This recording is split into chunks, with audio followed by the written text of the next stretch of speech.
Di video kali ini, gue akan bahas 3 prinsip untuk membangun yang namanya kekayaan. Prinsip pertama, ini yang paling penting menurut gue, adalah jangan kehilangan uang. Investasi adalah sebagai sarana ya, untuk kita menggandakan uang kita, membuat uang bekerja di saat kita tidur. Tapi kalau lu investasi dan lu malah rugi duit, ini banyak orang keliru di sini. Kalian berinvestasi itu bukan untuk rugi. Aturan pertama investasi, jangan sampai rugi. Jangan pernah meresikokan yang namanya permanent loss of capital. Karena ini berbahaya dan sulit untuk dibalikin. Gue akan jelasin nanti. Jangan pernah ngejar spekulasi.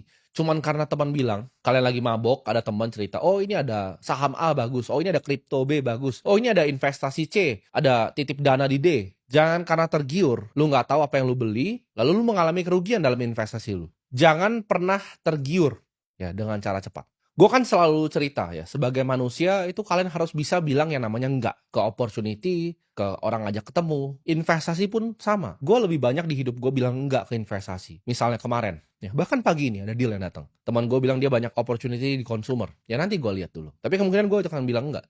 Minggu lalu ada deal AI, orangnya itu salah satu jeblosan dari Y Combinator, ibaratnya sekolahnya orang-orang startup terhebat Airbnb, Sam Altman, ChatGPT. Karena itu bukan bagian dari nanti gue jelasin di prinsip selanjutnya, circle of competence gue. Jadi gue banyak tolak deal-deal yang menurut kalian mungkin menarik sebenarnya. Kalian ketika udah punya uang, nanti akan sadar, akan banyak nanti tawaran investasi. Tapi yang paling penting adalah permanent loss of capital, jangan sampai terjadi. Manusia itu didrive sama yang namanya envy dan keserakahan. Jangan jadi orang serakah, karena kalian mau duitnya berkali-kali lipat, kalian mengambil resiko yang bikin ujung-ujungnya uang kalian rugi.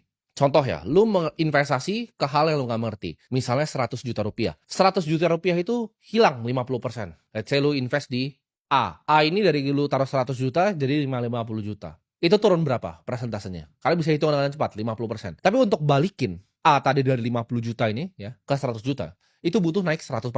Ini matematika yang banyak orang gak paham. Turun tuh 50%, naik tuh harus 100%.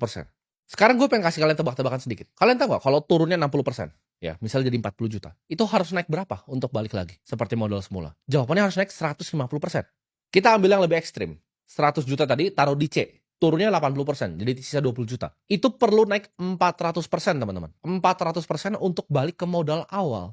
Ini yang bikin banyak orang meledak. Jadi aturan pertama dari investasi, jangan pernah rugi. Ada, gue membuat kesalahan dalam 10 tahun gue berinvestasi, banyak kesalahan yang gue lakukan. Tapi tidak ada kesalahan signifikan yang membuat gue permanent loss of capital. Gue kalau gue gatel, gue mau main sesuatu yang spekulasi, gue udah ada dana spekulasinya. Misalnya 1-2% dari portofolio ini gue pakai untuk memang berspekulasi, berjudi di market. Opportunity yang aneh-aneh gue coba gue ambil. Options derivatif yang unik-unik gue ambil. Tapi itu tidak pernah akan meresikokan permanent loss of capital.